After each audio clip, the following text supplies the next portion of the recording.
Hey everybody, what's going on? Welcome to Sit Down. I'm DJ Sixsmith. Shemar Moore in the house. Daniel Hondo Harrelson himself. What's going on, my friend? DJ Sixsmith. I like that. DJ Sixsmith. Thanks for having me, man. Of course. Good to be here. So, season 2 of SWAT. Yeah, baby. Obviously, your life has changed tremendously in the last year. I mean, you were grinding through modeling, a bunch of different parts in soaps, Criminal Minds. You finally get the leading part. Yeah. So, what's the biggest difference in your life from a year ago? Just the difference of my life. I mean, where I'm at, everything I've done in 25 years, let alone of my 48 years of life. You know, before we started rolling, I was just telling you kind of my origins. You know, just being born in Oakland, having family on the East Coast, living all over the world for 6 years of my life, and then most of my schooling, my younger schooling was all Northern California. Then all of a sudden I get a break. I'm out here right before my break, working at the coffee shop in Manhattan, New York City, and no money, broke as a joke. And then, you know, a GQ ad that I did on page like 72, which was called Black Man's Guide to Skincare, was part of my big break because my future first agent saw that. And fast forward, I auditioned for Young and Restless, which was my first professional gig ever in life. Scared to death, had no idea what I was doing, deer caught in headlights, and but I believed in myself, and I was smart enough to know what I didn't know, and then I wanted to learn, and so all of a sudden, you know, I just started just pumping the pavement and trying to figure it out, and it's turned into this wonderful 25-year career. So I'm a big believer in never forget where you came from, both in life and in career. And I always appreciate all the steps along the way. And what I tell my fans on social media and around the way, I call them my homies, my fans, and my baby girls. What I tell them is you're witnessing the journey of a dreamer. And what I mean by that is I'm just a regular cat. And you know, I always say that I'm in Hollywood. I'm blessed to be in Hollywood, but I refuse to be Hollywood, which means don't get lost in the sauce, don't get caught up in your hype. You're not too cool for school. None of that. Yes, I'm wearing shades, but I got a little playing hurt. Yeah, Okay. I'm playing hurt. I'm a little wounded right now. I got a little allergy thing, but I'll let Diddy be Diddy. I'm not trying to steal his thunder. But to answer your question, I just believe that my life and my steps through my career have groomed me for this opportunity. And so what I've said in many interviews is this is somewhat of a dream job. I mean, I have the SWAT eagle tattooed here on my arm. Is that a recent tattoo? I got it right at the Christmas break last year. So when I started the first season of SWAT, I didn't have it. And then me and actually our tech advisor, his name is Otis Gallup, he's actually the real deal SWAT. He's San Diego PD SWAT, and so he basically trains us and keeps us in check. So he and I went out together and got the same tattoo. I got it on my arm because we wanted to see it on the show, and he put it real big on the side of his torso. I mean, he lived it. So he lived it, and that's what's cool. So I have this dream job, and you asked me how my life has changed. I'm a lead. I'm number one on the call sheet. I'm proud of that, but I'm also humble enough and smart enough to know that I can't do it by myself, and it can't just be the Shemar show. You know, Tom Brady needs a team. You know, LeBron needs a squad, and Shemar Moore needs a squad. I get to be the captain. I get to be the so-called quarterback. But we're making this very cool show. We're making this very fun show, this crazy action show. Like you know, I'm biased obviously, but there's nothing like it on television as far as the amount of action, and then also the stories that we get to tell, because SWAT is a franchise. Some of us remember the movie from 15 years ago. You remember that. I'm old enough to remember the TV show from the 70s. So it's the same name, and we got that theme song, na na na na na na. But what I'm really proud of and how my life has changed is, right now, I'm the only African-American male lead on a 1-hour drama. So proud of that, a lot of responsibility in that, a lot of pressure in that. And, you know, so hopefully continuing to break down the walls and open the doors to more diversity on television. And I'm really proud of how diverse this show is. But then if you really pay attention beyond the action, beyond the fun, we're talking about real life issues. We're talking about Black Lives Matter. We're talking about cyberbullying. We're talking about immigration. And then we're just telling fun stories about crazy cool cops chasing, you know, bad dudes and all the different ways that SWAT. People love that. But it's not fake. And so when I talk about Otis Gallup, who is the San Diego PD SWAT, who teaches us and trains us, we've met and worked with the real men and women, which is really cool, because we will may not attribute SWAT with women, Right. and there's not many, but and we also showcase that and talk about that, and we have a female team member on the team playing Lena Esco, who's a sweetheart, and then when they say action, she turns into this little bad little. She's a bad woman, and she's sassy and spunky and tough. But when you meet these men and women, they're physically put together. So, you know, I've worked out my whole life, you know, being an athlete and trying to be sexy for my baby girls. And I ain't gonna lie, you know, if the ladies like it, I'm gonna keep on doing the curls for the girls. You know what I mean? But when you meet these men and women, they've seen life and death. Their bullets are real. Their bullets are to protect, to serve, to help those who can't help themselves. So yes, physically they're put together because they have to be physically capable of doing what they do, and to have the stamina and to carry the weapons. But then when you get to know the strength of their mind, their emotional capacity, and how they're able to separate, you know, what they do for a living, leaving home and not knowing if they're going to come home to their families, you know, how brave they are, the risks that they're taking, and then to deal with the light and the dark, because they've seen the light and the dark, they've seen life and death. They've seen gruesome things, and somehow they still find the resolve to fight for the light. And so SWAT is a thrill ride, and it's so much fun, but there's this human element to it. And especially with what's going on in this country and around the world, you know, there's just a lot of fear, there's a lot of division going on, and I don't know if a TV show can fix it. And we definitely don't want to preach to you. Right. You know, you watch the news, you see it every day. So you watch television, you want to be entertained, you want to put your feet up and have a good time, and you'll definitely have a good time with the show. But we do point at human stories, and we try to give you perspective. You don't necessarily have to agree with it, but again, we're not hitting you over the head.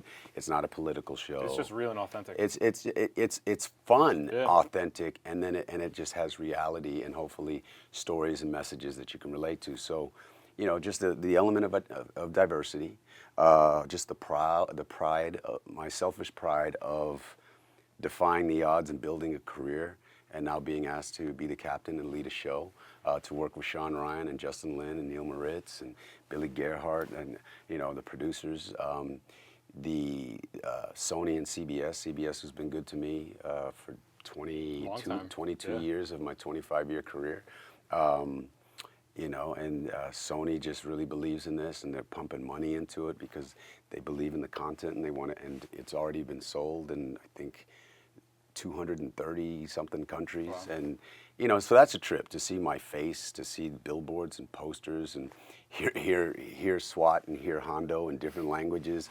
You know, the fact that my little dream, you know, I was the little train that could, and here I am, you know, still chugging away, and the world is watching. So my life has been changing since I worked at the coffee shop and Young and Restless called my name. Right. And it's just evolved from there. So what I'm really proud of is the evolution of my career. And here I am as a leader. Here I am playing a super cop. Hondo is a bad man. He is a bad man, that's for sure. So it's the journey. It's the journey. I'm really proud of the journey, and this is a really cool chapter. No doubt, and I think there's a ton to unpack into what you just said, but let's talk about the physical stuff with the show. We had Lena Esco here last year, and she mentioned the training and how difficult it was. So for somebody like you who had worked out for a lot of your life, you're still lugging around 20, 25 pounds of stuff. So what was the most difficult thing you had to learn, and what's it been like doing this for a couple of years now? Well, I've been an athlete my whole life. Baseball player, a baseball player. I played all kinds of sports, you know, growing up, but my number one sport was baseball. Played football, soccer. Right. My mother says I came out of the womb kicking a soccer ball. So I'll tell you the truth. I'm a black dude. I'm mixed. I'm biracial. I'm half black, half white. But black dudes are supposed to know how to play basketball, and I'm not the greatest. I can play a little horse and a little around the world. That's okay. You know, I can drive. I can drive right, but my left is bad. My left is bad. But so I've always been physical, and I've always, you know, I've loved exercise, whether hiking, lifting weights, boxing, swimming, running, whatever. So my athleticism helped me assimilate to all the things that we had to do with SWAT. It was more about, you know, feeling comfortable with the gear, understanding how to handle the weapons. So it was more the mindset, and then being tactically correct. So I wasn't worried about physicality, running, jumping, fighting. That's all choreography, Right. and you learn how to do that, and you just let your athleticism do what it does. But I don't want to just be on the television show being a cool actor who's athletic, running around with a gun, acting tough. It's really important to all of us, the actors, the producers, just the presentation of the show, that we are doing right, being authentic, and hopefully showing respect to the real men and women of law enforcement, and especially SWAT. So we listen to them, we train. I mean, this is second season coming up, Right. but right before first season started, before the pilot, we did about 3 months of training, like vigorous training, to where we were breaching buildings and learning the weapons. We went out to shooting ranges and actually shot live rounds, which means real bullets at Had you targets. shot a gun before? I had, because my other job, Criminal Minds, that I was blessed to do for 11 seasons. He just Derek Morgan just carried a pistol, but at the same, because I'm not a gun guy. That's what's interesting, is I've been playing a cop for, this is my second decade of playing a cop. I'm not anti-gun guy, but and I understand why they're useful in protection. And as you see what's going on around the world, they're being used for the wrong reasons. So I don't want you to watch SWAT and just go, oh, guns are cool. I want you to understand what purpose guns serve to help the communities and protect people. So, but I wanted to respect it. So I didn't just want to run around, like cops and robbers when you were a kid. I go to the gun range. It is fun. It's a thrill. It's a thrill because you have live ammunition and you're shooting at targets. Right, and the adrenaline. Yeah, rush the too. adrenaline. Yeah. But then when you really, you learn how to take the gun apart. You learn how to clean it. You learn the gun. You understand the gun, and then just the technique of how to use it and to hit targets and things like that. And obviously, once we're doing the show, none of it's real.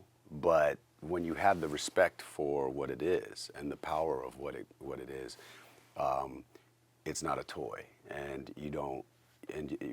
So when you're on set, you take it very seriously. So all that training helps us. When you see us on the screen, we don't want to look like actors who sort of know what they're doing. When you watch the world, even though it's this fantasy land, we want to make it feel as real as possible. We want to give it some integrity, give it authenticity, because this is what these men and women really go through. And everything we're doing, in some movies, they'll kind of take it over the top with the crazy action. Right. All the action we're doing is legit possible and has been done. We're not doing anything that's just out of this world. Like, we will not do anything that SWAT wouldn't do. They're just the littlest things. Like when Hondo comes in being a superhero, he does a tuck and roll, crashes through the window and does a tuck and roll. And our SWAT guys will be like, we don't tuck and roll. we jump in, Right. We efficiently deal with the situation. So we're not doing over the top stuff. So it's just, SWAT is just, it's fun, it's physical. Like I said, I trained for the ladies, but now I have to train for job security and authenticity. I actually gained about 12 pounds. My last job on Criminal Minds, I was about 185 to 190 pounds, doing my thing in the gym. But I hired a friend of mine who's a great cook, and he cooked for me for 5 months, but it was like this specific regimen of protein and carbs. How many calories were we talking? I didn't count calories. Okay. I just knew from research. I had to upgrade from like 2.5 meals a day to 5 meals a day, which is really difficult. And I love food, but when you're just stuffing yourself, and so it was hit or miss. But I was very strict about protein, about carbs, things like that. Eating clean, staying away from sugars and sodas and ice cream and the junk food, so that I could gain clean muscle. Right. And then I had to change my regimen at the gym. So now I'm running around about 200 pounds, so I'm thicker, and I got a different beard, a different look, it's still me, but I just wanted this character of Hondo to have a different presence and a different presentation than the other cop that I played. Right, and people knew you as that cop for such a long time. Yeah, well, I was Derek Morgan for 11 years, and people say, oh, you played a cop, Derek Morgan, and now you're playing Hondo the cop, so what's the difference? And I say Hondo is Derek Morgan on steroids. SWAT is Criminal Minds on steroids. Not that one is good or bad, it's just another level, because SWAT is the elite. Derek Morgan was an FBI agent. This is the elite of law enforcement. These guys are no joke. When they call in SWAT, stuff's about to go down and it's going to get handled. And so I wanted Hondo to have this presence as a leader, as the dude who has persevered and overcome adversity to get to this place, to be a black commander in a very white justice system. And that's what's also interesting about this character, is not just that he's a badass. He has a sense of morality. He has a sense of justice. He wants to change the system. He wants to create more fairness. He wants to bridge the gap between civilians and law enforcement, the perceptions, the stereotypes, the fears, the divide, the antitrust. So again, such a fun show, but if you pay attention, there's these wonderful little messages of unity going on in our show. And that's why I can call it a dream job. That's why I can say,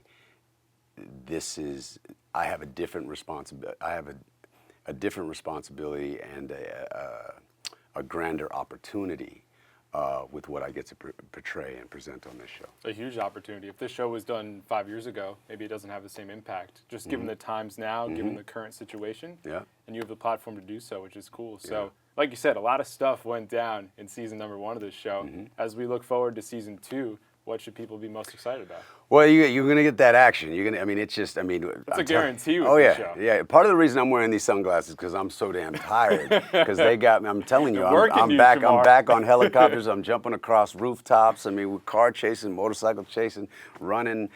We just did an episode where I literally looked like I was racing horses down a horse track. Oh my Because gosh. we're chasing a bad guy in the middle of a horse race. And we legit were out there with horses. And jockeys one, and all right? and I'm running out there with my G.I. Joe gear, and I've got to jump over the fence and run down the horse, and the bad guy runs between the horses. Stunt double's running between the horses. I'm running behind the horses. I'm like, if one of these horses kicks me, it's a problem. And, I'm running 120 yards at 11 takes and 108-degree weather, all that. So what you can expect is just SWAT. Our signature is the action. Our signature is, we come in Black Betty, we come in that big old truck, and we got our gear, and we got all 6 and 7 of us in a stick, and we're coming, and things are blowing up, and it's high speed. So the action really is crazy, and I'll say it again, there's nothing like it on TV. This magnitude, we really are making a movie-esque type of show, for 42, 43 minutes of television. But then again, it's the stories, and then it's the life stories, and the relationships, and the tension, the racial issues in this country. Excuse me.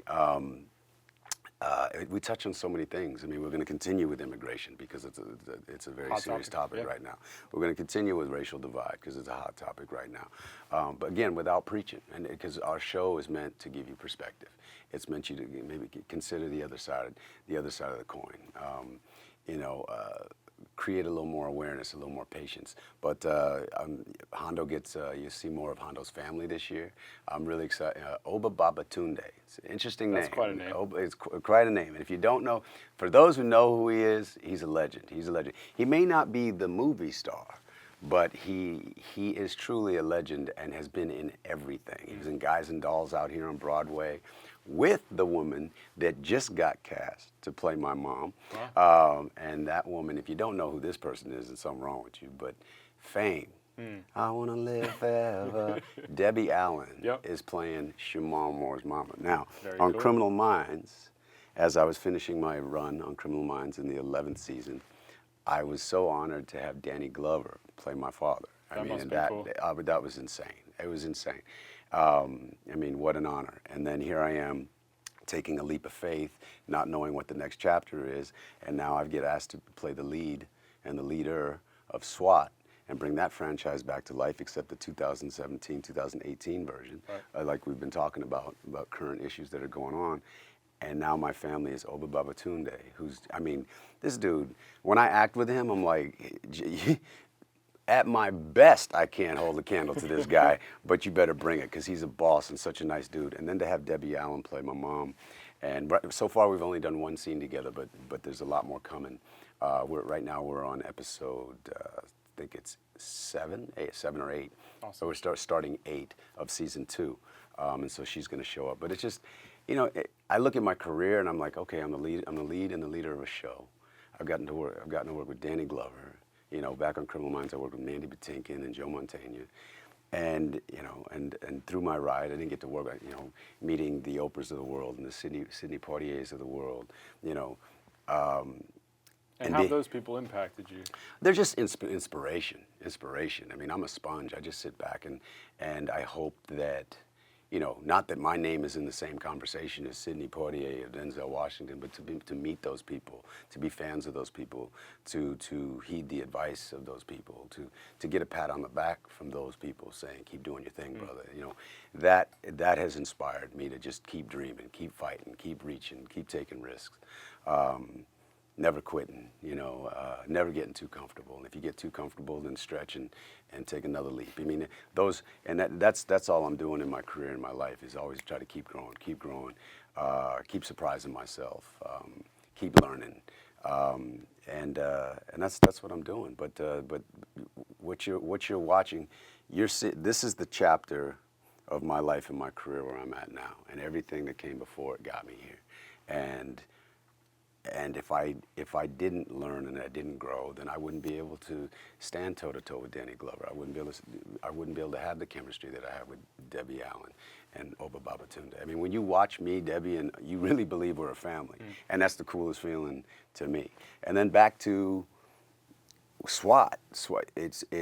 We are doing some of the coolest, wildest stuff, chasing bad guys that you've ever seen on TV, and it's fun, especially with what's going on today, is painting cops in I think a deserved light of actually being heroes again, being cool again, hopefully making people believe in the possibilities and believe in the character of who cops are and what they're trying to do, which is help us. None of us are perfect. Cops aren't perfect, and you and me, civilians, we're not perfect. No question. But our intentions are good, and that's what we're trying to do with the show. Man, blast you with a good time, but then give you elements of family, elements of humanity that you can relate to. So when you think about your personal journey, obviously so much packed in there between the time overseas, the struggle in New York, the ascension through the industry. What are you most proud of in terms of your life and your body of work, and just the fact that you didn't quit and didn't give up when, you know, you're broke in New York and it took 2 years to hit, and you certainly could have walked away. So what are you most proud of with this? I think you just really kind of said it. I mean, I am an only child raised by a single mom. I am biracial. I am black and I am white. I have grown up to understand both sides, to be very proud of being a black man and understanding my history, but never denouncing my white side, being very proud of it. I feel that I am a man of color who doesn't see color and who embraces all color and all people, to be able to take a leap of faith. My mother gave me a card a couple of years ago when I was leaving Criminal Minds, and it's a very simple card. And it says, "Leap and the net will appear." And it sits on my mantle above my fireplace at my house. It's very simple. Leap and the net will appear. But I just take that to mean believe in yourself. You'll always have doubters. You'll have supporters, but you'll have doubters. You'll have envy. You'll have jealousy. But it's not about them. It's about you. How bad do you want it? How bad do you believe? Get up and go get it. So what I'm proud of is that I didn't step on anybody along the way. I didn't cut any corners. I stuck my nose in the dirt, and I grinded, and because I believed what I was capable of. I refused to get stuck in a box. And if somebody tried to stick me in a box and tried to close the flaps, I would bust out of that thing. Popping right out. And again, I talk about you're witnessing the journey of a dreamer, and I'm proof that it's possible because I am just a regular cat who's lived a very diverse life. I'd be the first one to raise my hand all those years ago and go, "What? I'm going to be working with Danny Glover. I'm going to be hanging out with Oprah Winfrey. I'm going to do 11 years on Criminal Minds and be the lead of a show and play Hondo and play this badass cop and be like, huh? You know." But I was curious and I went for it and I took risks. So I'm just proud that I defied the odds, and I I've proved to myself and hopefully to others, hopefully inspire others, that if you want it bad enough, nothing's guaranteed, but if you grind for whatever you feel your dream is, something positive will come from it. Nobody was betting on me to be here, and I'm here. And it's bigger than me. And that's what's cool. I mean, signing autographs and people telling me nice things about myself and having all the baby girls fawn all over you, all of that is mad cool. Going to cool parties, driving nice cars, all of that is mad cool. But what's really cool about the position that I'm in is that it's bigger than me, that I'm actually affecting other people. You know, and when somebody comes up to me and says, hey, you inspired me to believe in myself, or some part of your performance, you know, made me reach out to a family member that I hadn't talked to. On Criminal Minds, my character had been molested, and I was willing to take on this storyline. And I got all these wonderful letters about how I gave them a voice. I helped them come out of the shadows. I helped them get rid of a feeling of embarrassment, and they just felt strength again, empowered again, because they weren't alone, and there was people out there representing them. And so when you get things like that, it's like I'm memorizing lines and performing. Right. I'm trying to entertain you, but I'm actually moving people and inspiring people. And when it becomes bigger than you like that, that's a big dose of humble pie, but there's a lot of pride that comes with that. Wonderfully said. Shemar, thank you very much for the time. Season 2 of SWAT, September 27th. Check it out on CBS. Na na na na Always a na. pleasure. Mama, here come that man. We'll see you next time here on the Sit Down. Thanks, brother.